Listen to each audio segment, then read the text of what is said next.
Good morning Shri કન્યા primary વિદ્યાલય ધોરણ 6 વિષય ગણિત. હવેમાં જોઈએ આપણે પાઠ નંબર 9 માહિતીનું નિયમન. હવેમાં જોઈએ આ તમને અર્જિતની આપણે ગ્રાફ પોથી લેવડાવેલી છે. તમારે બધાએ ગ્રાફ પોથી લેવાની છે બરાબર, નવનીતની.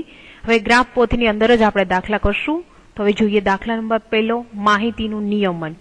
માહિતીના નિયમનની અંદર આપણે જોઈએ દાખલા નંબર પહેલો. દાખલા નંબર પહેલાની અંદર આપણને શું કહે છે એ ખાસ આપણે જોઈએ.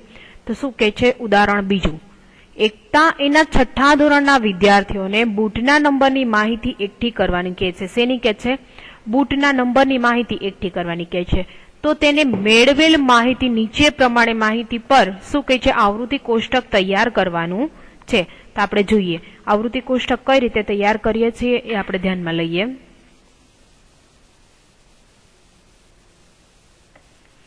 હવે જોઈએ બૂટના નંબર તમને આપેલા છે.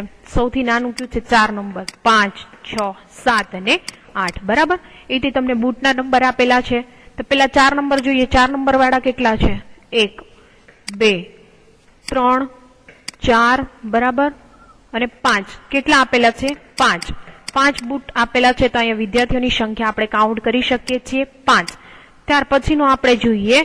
ત્યાર પછી હવે આપણે 5 નંબરમાં જોઈએ. 5 નંબરના કેટલા? 1, 2, 3, જોતા જાઓ 4, 5, ત્યાર પછી જુઓ 6, ત્યાર પછી જોઈ શકો છો 7 અને 8 બરાબર. કેટલા લોકો છે 5 નંબરના બૂટ વાળા? તો કે 8. એટલે 5, 6, 7 અને 8. આ રીતે તમે 8 દર્શાવી શકો. ત્યાર પછી આપણે જોઈએ 6 નંબરના બૂટ વાળા કેટલા છે. 6 નંબરનું માપ છે એ કેટલાને જોઈ છે? જોઈએ 1, 2, 3, 4, 5, 6, 7, 8, 9 બરાબર અને એક આ 10.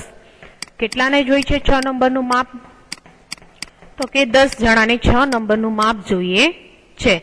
ત્યાર પછી જોઈએ 7 નંબરનું માપ છે એ કેટલાને જોઈ છે બરાબર. આપણે જોઈએ 7 નંબરનું માપ છે એ કેટલાને જોઈ છે? 1, 2, 3, 4, 5, 6 અને 7. 7 જણાને 7 નંબરનું માપ જોઈએ છે એટલે 5, 6 અને 7 બરાબર.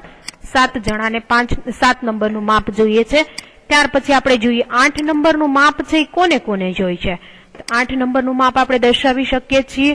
જો એક અહીંયા છે 8 નંબર અને એક અહીંયા છે બરાબર. બે જગ્યાએ 8 નંબર છે એટલે 2 આપણે દર્શાવી શકીએ. હવે તમે 2 દર્શાવો, બધાનો ટોટલ લગાવો. ટોટલ લગાવો એટલે કેટલા થશે? 32. કુલ કેટલા વિદ્યાર્થીઓ થશે? 32. જે તમારી ગ્રાફ પોથીમાં તમને આપેલું જ છે, જે પેલા ગ્રાફમાં નીચે કુલ ટોટલ આપેલો છે. હવે એ રીતે હવે આપણે જોઈએ એમાં દાખલા નંબર બીજો આપણે જોવાનો છે. ગ્રાફ પોથીની અંદર હવે આપણે જોશું દાખલો બીજો.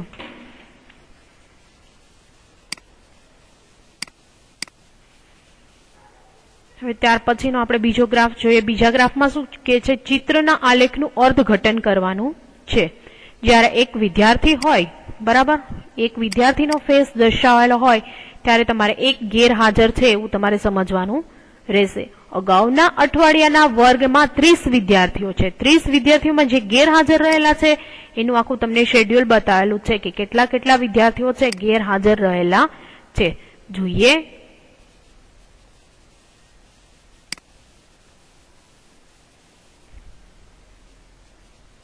જોઈએ આપણે કેટલા ગેરહાજર રહેલા છે.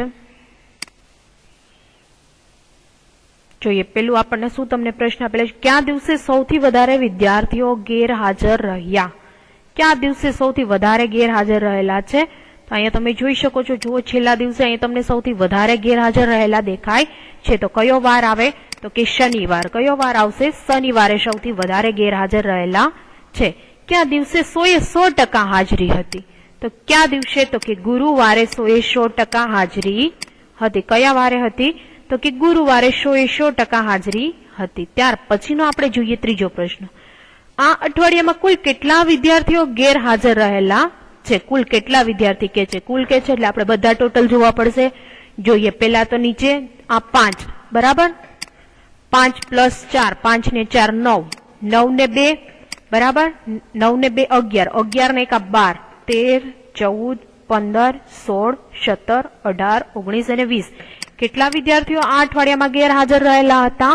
તો આપણે એનો આન્સર આપી શકીએ કે 20 વિદ્યાર્થીઓ છે એ આ અઠવાડિયામાં ગેરહાજર રહેલા હતા એવું આપણે બોલી શકીએ. ત્યાર પછીનો આપણે જોઈએ ઉદાહરણ આલેખ નંબર 3 અને ઉદાહરણ નંબર 4 વસાહતમાં રહેતા લોકોના ફ્રીજના રંગનું ચિત્ર આલેખ દર્શાવેલું છે. જ્યાં તમને એક દાખલો દર્શાવેલો છે તેને તમારે કેટલા લોકો સમજવાના છે? 10 લોકો સમજવાના છે. તો હવે આપણે જોઈએ, એક દાખલો દર્શાવેલો છે ત્યાં તમે 10 લોકો સમજશો.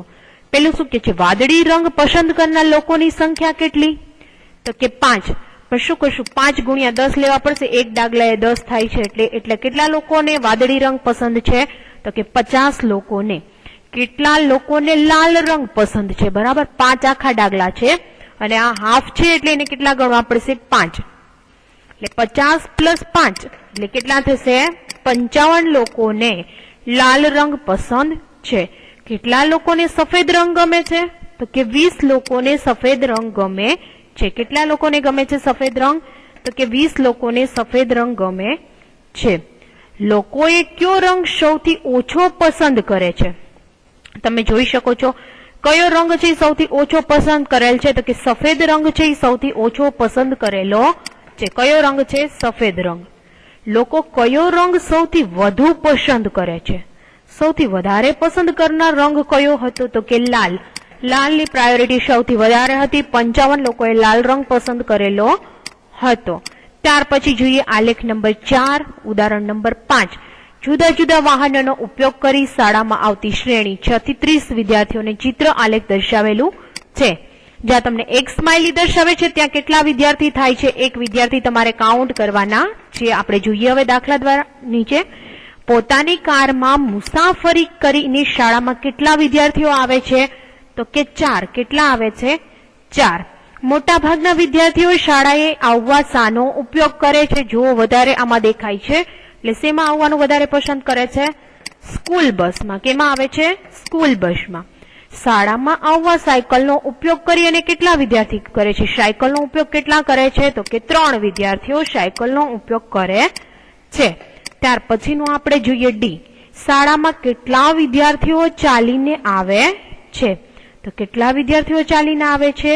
તો કે 2, 2, 4, 6 અને 7. બરાબર, ઉપર તમે જોઈ શકો છો 7 વિદ્યાર્થીઓ છે એ ચાલીને આવે છે. હવે ત્યાર પછીનું આપણે જોવાનું છે આલેખ નંબર 5, ઉદાહરણ નંબર 6. નીચે એક ફેક્ટરી દ્વારા અઠવાડિયામાં બનાવાતી ઘડિયાળોની સંખ્યા ચિત્ર આલેખ આપેલું છે. એમાં જોઈએ દિવસ અને બનાવેલી કાંડા ઘડિયાળની સંખ્યા છે. એક ઘડિયાળે તમારે કેટલી ઘડિયાળ લેવાની છે? 100 કાંડા ઘડિયાળ કાઉન્ટ કરવાની છે. કેટલી કરવાની છે? 100. જ્યારે તમને એક ઘડિયાળ બતાવે ત્યારે તમારે 100 ઘડિયાળ છે એવું નક્કી કરવાનું રહેશે. તો હવે આપણે જોઈએ પેલું શું કે છે? સૌથી ઓછી કાંડા ઘડિયાળ કયા દિવસે બનાવવામાં આવી? સૌથી ઓછી કાંડા ઘડિયાળ કેમાં બનાવવામાં આવી? આપણે જોતા જઈએ. આમાં કેટલી છે? 1, 2, 3, 4, 5 અને 6. એટલે અહીંયા કેટલી આપણે 600 બનાવી. કેટલી બનાવી? 600. બીજામાં જોઈએ 1, 2, 3, 4, 5, 6, 7 અને એક અડધી. બરાબર, 7 એટલે આને 750. બરાબર. આમાં જોઈએ 2, 2, 4, 2, 6. 650 આમાં ઘડિયાળ બની છે. આમાં 2, 4, 6 અને 8. આમાં કેટલી ઘડિયાળ બની? 800. 2, 2, 4 ને 2, 6. આમાં 600 ઘડિયાળ બની. જ્યારે આમાં 2, 2, 4, 5 અને આમાં કેટલી? 550 ઘડિયાળ બની. તો સૌથી ઓછી કાંડા ઘડિયાળ આપણે જોઈએ. સૌથી ઓછી કાંડા ઘડિયાળ કયા દિવસે બનાવવામાં આવી? તો આપણે જોઈ શકીએ કે દિવસ બનાવવામાં આવી હતી? તો કહી શકીએ શનિવારે. કે દિવસ બનાવી? શનિવારે. ત્યાર પછીનો બીજો જુઓ, કયા દિવસે સૌથી વધારે કાંડા ઘડિયાળ બનાવવામાં આવી? બીજા પ્રશ્નમાં તમે જોઈ શકો છો. તો બીજાનો જવાબ શું આવશે? ગુરુવાર. બીજાનો જવાબ છે એ તમારો ગુરુવાર આવશે. ત્યાર પછીનો ત્રીજો જુઓ, આપેલ અઠવાડિયામાં કુલ કેટલી કાંડા ઘડિયાળ બનાવવામાં આવી? કુલ કેટલી એમ કે છે કે કાંડા ઘડિયાળ બનાવી છે. તો હવે આપણે જોઈ શકીએ કે કુલ કેટલી કાંડા ઘડિયાળ બનાવી છે. જોતા જઈએ, બધાનો ટોટલ કરવાનો રહેશે. ત્રીજામાં એવું કીધું છે આપેલા અઠવાડિયામાં કુલ કેટલી કાંડા ઘડિયાળ બનાવવામાં આવેલી છે. જોઈ શકો છો. સરળતા માટે અહીંયા સીધા સ્ટેપમાં લખું છું કે જેથી કરીને તમે ટોટલ મારી શકો. આ બાજુ કરી દઉં છું.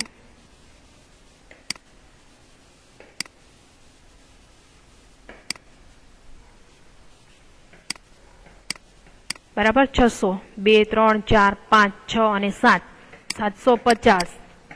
અહીંયા તમે જોઈ શકો છો 2 4 6 અને 6.5 એટલે 650.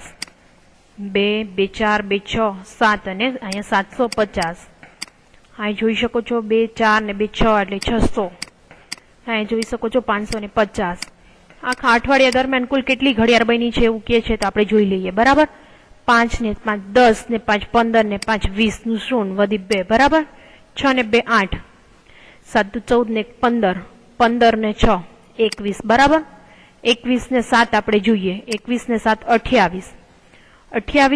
28 ને અંદર આપણે જોઈએ 28 ને 2 30, 30 ને 4 34, 34 એ અને 34 ને 5 આ કરીએ એટલે કેટલી 39. બરાબર.